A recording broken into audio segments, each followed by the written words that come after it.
Hello everyone, welcome to the DBMS online lectures. So in the previous lecture I have explained about data model, database schema and the state and then three schema architecture. So today we'll continue with the same chapter. The topics I'm going to explain here is DBMS languages and the different interfaces used by the end users.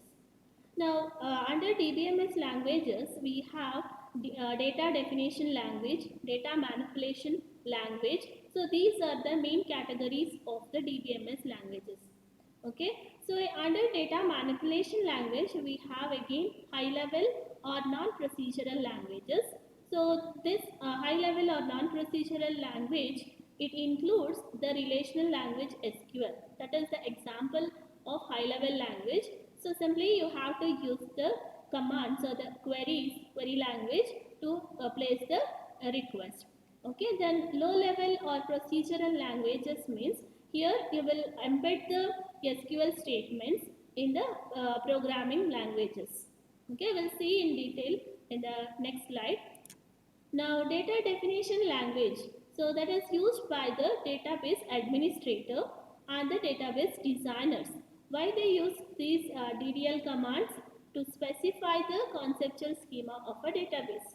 Okay, what does mean by conceptual schema? So there you have to define the database structure, right? You have to tell what is the entity, what are the elements, then what is the data type of each element. So for that we will use the data definition language. In many DBMS, the DDL is also used for defining the external views or the external schemas, and even to creating the partitions and all in the internal level we will use the data definition language.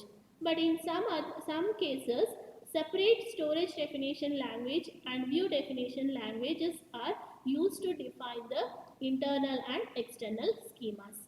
Okay, so maybe STL is used to realize via DBMS commands which are provided to the database administrator and database engineers, like how to define the indexes, how to set the access path. So all these are done using storage definition language.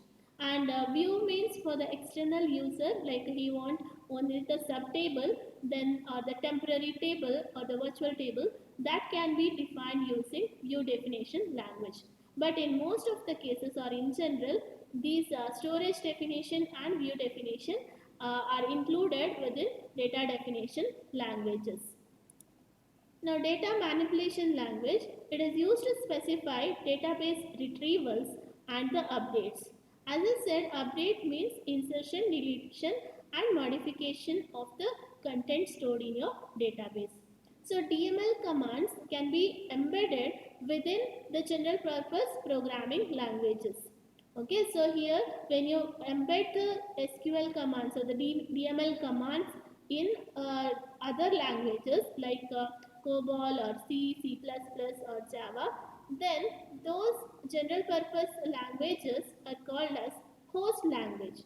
Host language. Okay, so they will allow DML commands to be embedded within them. Okay, so this way they are called as host language. And a library or library of functions can also be provided to access these DBMS from a programming language. Separate library functions can be provided. Then alternatively, the standalone DML commands can be applied directly using the query language. As I said, directly you can execute these commands in the high level, or that is also called as non-procedural, and you can also embed these DML commands in high level or general purpose programming languages. Now high level or non-procedural language, as I said, SQL provides, or SQL relational language is the example where you can use different DML commands for inserting, deleting and modifying the content, and also for the retrieval. So it works on the concept of set theory. Okay, it is set oriented and it specifies what data to be retrieved rather than how you are going to how you are going to retrieve. Like it just says what are the data you have to specify in the query. You have to tell what are the data you want to retrieve. Okay, but how you want to retrieve, that is not specified in the queries in general. Also, it is known as declarative language. Okay, because you will specify what all the contents you require, that you will specify in the DML command. Then low level or procedural language. So here it will retrieve one record at a time. Say when you use directly in the high level or non-procedural language, then suppose you want to retrieve the entire database or the record stored in the database, directly using one command it will fetch the information. Okay, but in low level, or if you go for procedural language, then in procedural language you can retrieve only one record at a time. So suppose you want to retrieve the entire table, means you have to use the looping construct to fetch the records. Okay, and pointer concept also you have to use. Here, instead of pointer we say cursor. Okay, cursor also used to fetch the records one by one from the table. Then we'll see what all the different interfaces the end user can use. Like for different types of end users, they require different kind of interfaces. Okay, because they have to place the request or they have to perform the operations on the database. So depending on their requirements, there are plenty of interfaces were introduced. We'll see one by one. The first one is standalone query language interface. So here you will write some SQL queries, okay, in the interactive SQL interface. Just you'll type some queries, so that query will be compiled and optimized by the database management system, and then you'll get the result back. Okay, so the examples are SQL Plus in Oracle. Then programmer interfaces for embedding DML in programming languages. So as I said, you can embed the DML command in the programming languages. Usually when the application programmer or the software engineer, they won't use command line interfaces. They will combine the general purpose programming language and the basic SQL queries or the DML commands. Okay, so in that case, they need a different IDEs or the system tools where they can develop the application. Okay, so programmer interfaces, it will allow embedding the DML in programming languages. Then user-friendly interfaces. If you see any web application, there you will have a menu-based, form-based or graphical interfaces, graphical user interfaces. Okay, so these are user-friendly interfaces. Then comes mobile interfaces. So interface which allow you to use the application in your mobile apps. Okay, in your mobile phones. So these are like you are doing lot of transactions using your mobile apps, right? So for that, what kind of interfaces is provided? That is nothing but mobile interfaces. Now, like we'll see one by one, like programmer interface for embedding DML in a programming languages. So there are different approaches. One is embedded approach, where you can use embedded SQL, like the DML commands can be embedded in C or C++. Then we have SQLJ, where Java is used as a host language. Then another method is procedural call approach, where you will use the JDBC and ODBC connectivity, okay, to connect the programming languages APIs. And then we have database programming language approach, where we are using procedural language or PLSQL. As I said, you can write your own functions, right? So using PLSQL, you can create or you can define your own procedure that can be stored in the database itself. Okay, so Oracle has PLSQL and it is based on the SQL only, and this language incorporates SQL and its data types as integral components. So using PLSQL, you can write the procedures where you can use the DML commands, okay, within the procedure. Within the procedure, you can embed. So that is another approach. Then scripting languages. like you have scripting languages like PHP, Python. So these are used to write the database applications. Okay, like database applications may be window based or web based. So for this we will be using the scripting languages. Okay, so embedded approach. So along with your general purpose languages like C, C++, Java, you can embed the DML commands or the SQL commands. Then procedure call approach. There you will use the connectivities like JDBC or ODBC connectivity you will use, and the appropriate APIs you will use to access the methods. And then database programming language approach, where you have the examples like PLSQL. You can write your own procedures, and you can use the constructs defined in the SQL in the PL procedures. Okay, and scripting languages like PHP or Python. So these are used to, nowadays these are the most commonly used scripting languages to develop any applications, web based or window based applications. Now next we'll see the different user-friendly DBMS interfaces. So menu-based, then form-based, graphics-based. Okay, so these are the different user-friendly interfaces. In menu-based, normally we use in the web-based web applications, we'll be having the menu-based interfaces. Okay, like for browsing the data or to check some information, well, having different menus. Just we need to click on those menus and it will go to the different pages.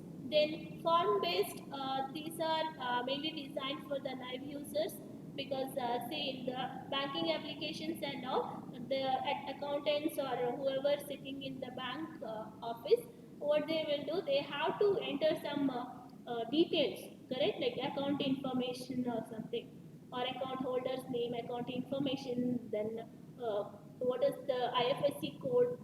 So such information they have to fill in the form. So you basically the naive users or parametric users, they use the form based application.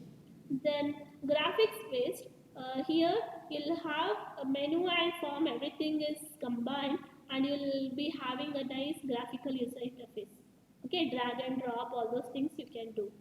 Usually the schema diagram will be given to the user, and they can change the diagram to tell their queries. Okay, they can change the pictures or the diagrams, and easily they can place the request. Then natural language, usually you will write in a normal text, and that will be converted to the appropriate data request. And usually the keywords will be stored in the database, and it will match with the text you entered in the web pages.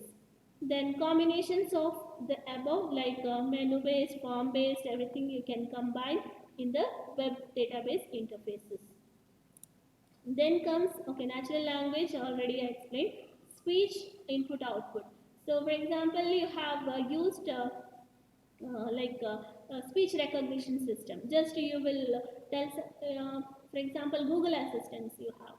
So there, what you will do, you just say some words, so that will recognize, and based on that it will fetch the information. So here again, the keywords or whatever text you are saying or you are uttering, so that will be mapped or matched with the keywords which are stored in the database system. Okay, and then web browser with keyword search, like you are using search engines. There you'll just specify some keyword, so whichever information is matching with that keyword, that will be retrieved. Then parametric interfaces means one is for the parametric user you are using form based application. Another thing is they usually do a same kind of operations. Okay, so those are like can transactions. For that, to reduce the keystrokes, the commands will be written and programmed already. Just you have to press some button, automatically it will fetch the information. Okay, so for checking the balance, just you click on balance check, so automatically it will perform the operation. It will fetch, oh, okay, for this account number how much balance he is having, So that information automatically will be retrieved. So such interfaces are very essential for the parametric interfaces, parametric end users. Okay. Then for the DBA, database administrator, he is mainly involved in creating the accounts, authorizing them, and adding some new softwares or hardwares, all those things, right? Now, for them, a separate privileged command is required. Okay, so here they will be having the command line interfaces only. They will use the command line interfaces where usually they use transaction control protocols or the transaction control commands to create the users and then to authorize access to them, like granting and revoking the permissions. For that they have a separate set of commands, okay, privileged commands. They'll use that commands, and there will be a like set of parameters that they have to give for each command. Like here it is given, interfaces for the DBA must allow creating user accounts, granting authorization, setting system parameters, then changing schemas of access paths. Okay, so for that usually like it's not like very graphically very attractive interface. They require simple command line interface is enough for them. Then the utilities. What are these utilities? See, the database administrator, he has to maintain or manage the entire database, right? Their job is to look into the proper functioning of the database system. So here, along with creating or maintaining these databases, they need some supporting tools or the system tools. So those are called as database system utilities. Okay. So what are the functions these utilities will do? So these are mainly used to perform loading data stored in files into database. Okay. And then when you are loading, it has to convert that to the proper format. For example, text file, you want to load the word file or the text file, then accordingly it has to convert that information. Okay, and then backing up the database periodically on the tape, then reorganizing database file structure, performance monitoring utilities, report generation utilities, and other functions like sorting, user monitoring, data compression. For all these things, some supporting tools or the modules will be added along with the normal DBMS software. Now other tools along with the utilities, now other tools are like data dictionary or repository. These are used to store schema description and some other information like design decisions, application program description, user information, then usage standards. Everything is included in the data dictionary. And there are two types, active data dictionary and passive data dictionary. So active data dictionary is accessed by DBMS software and the users, either DBA. But passive data dictionary, it is not used by the DBMS software, only by the DBA. Okay, so mainly it has the description of the entire thing, like it may be like design decisions, application program description, or user information, some statistics. So everything will be stored in the data dictionary. Then application development environment, like computer aided software engineering tools. Examples are like Power Builder, JBuilder, JDeveloper. So all these application development environment, they facilitate the programmer or the user to develop the application. For example, you want to develop any database application, means you need to design the entire schema or definition, and then you have to see the graphical user interfaces required to design the web pages and all. It should be very attractive, and then how you will access the database, for that some utilities required. So everything will be compacted or integrated in one tool. So that is called as like IDE, or the integrated development environment, where you can do all design, implementation, testing, everything you do in one particular software. Okay, so examples are like RBuilder, JBuilder or JDeveloper. Now we'll see the typical database component modules, like what all the different components we have. So here upper part is having the different types of users and how they interact, and in the lower part it shows like internally what is happening. Okay, so mainly the users we have defined as like DBA staff, then casual users, application programmers and parametric users. So as I said, the database administrator, his job is to create and maintain the databases and provide or authorizing the people, correct? So for giving the access permission to different groups, they will use the different commands. Those are called privileged commands. And for creating the structure of a database, the data definition language will be used.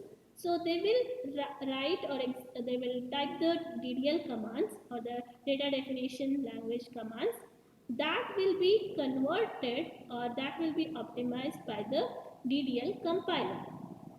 Okay, so DDL compiler, it will say like what is the structure of the table you want to create, about how much space it requires, then what is the data type you have defined, and what is the access method you are using. So all these things will be checked, and then that description will be stored, like constraints, suppose you have mentioned some constraints, so that will be stored in the system catalog. Okay, so as we know, like catalog will have the description of the entire database. So here, so whatever the admin, he specifies how he want to create the database and what all the things he want, so that will be stored in the catalog in the form of, okay, also it has also the data dictionary, that means access permission or like different file organization structure. So everything will be stored in the system catalog or the data dictionary. Then if he is performing privileged command, then that will be executed by the runtime database processor.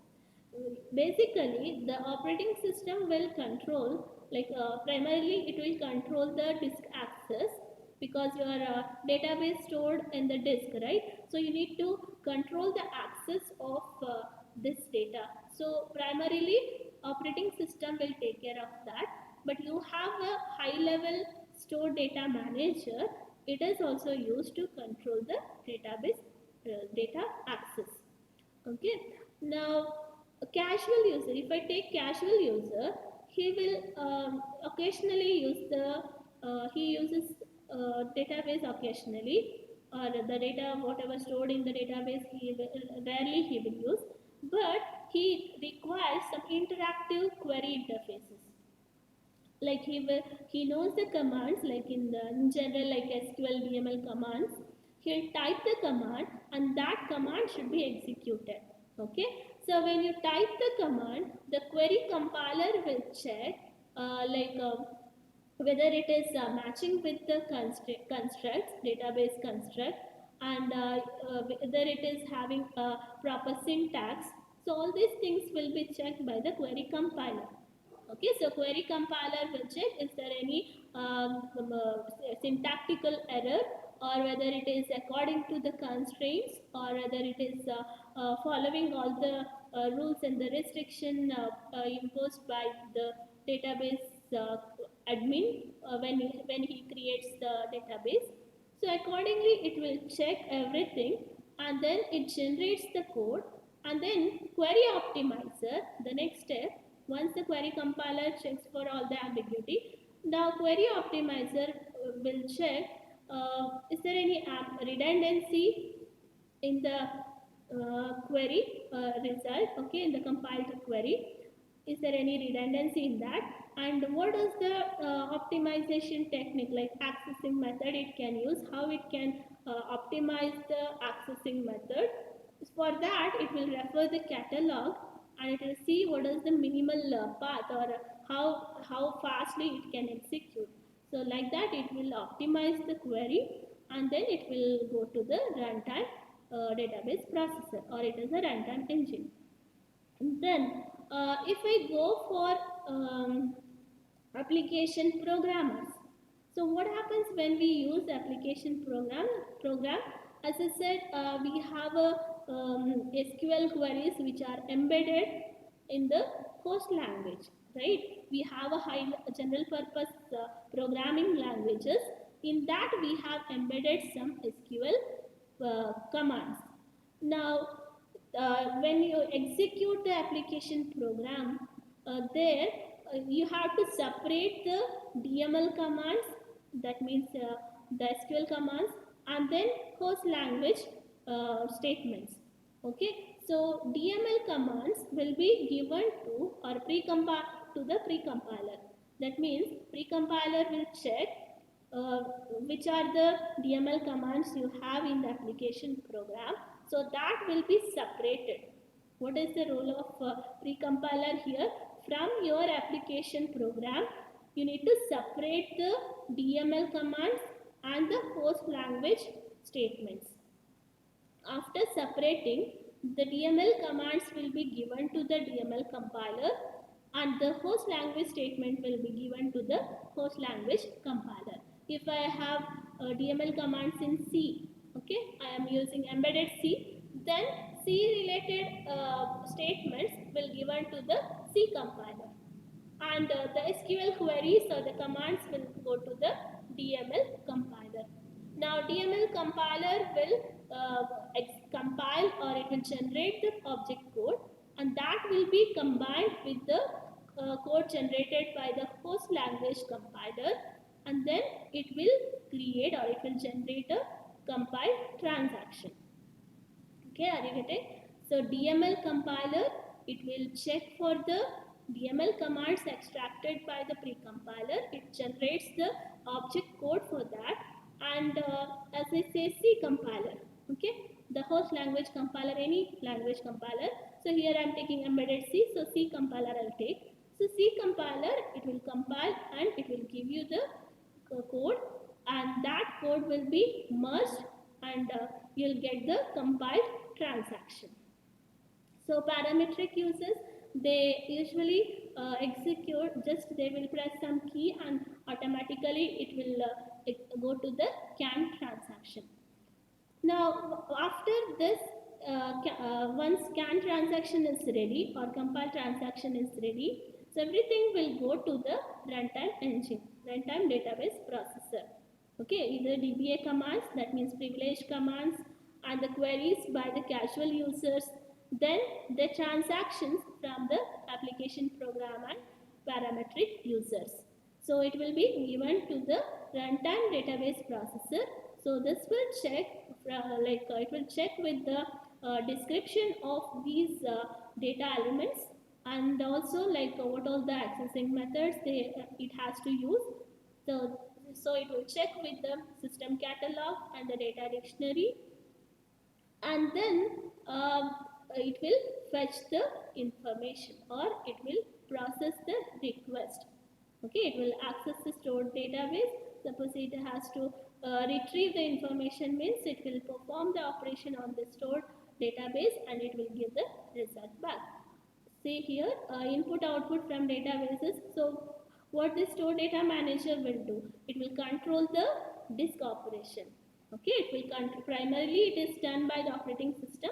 Later the store data manager will control the disk IO operation, like in fetching and storing the information back to the stored databases.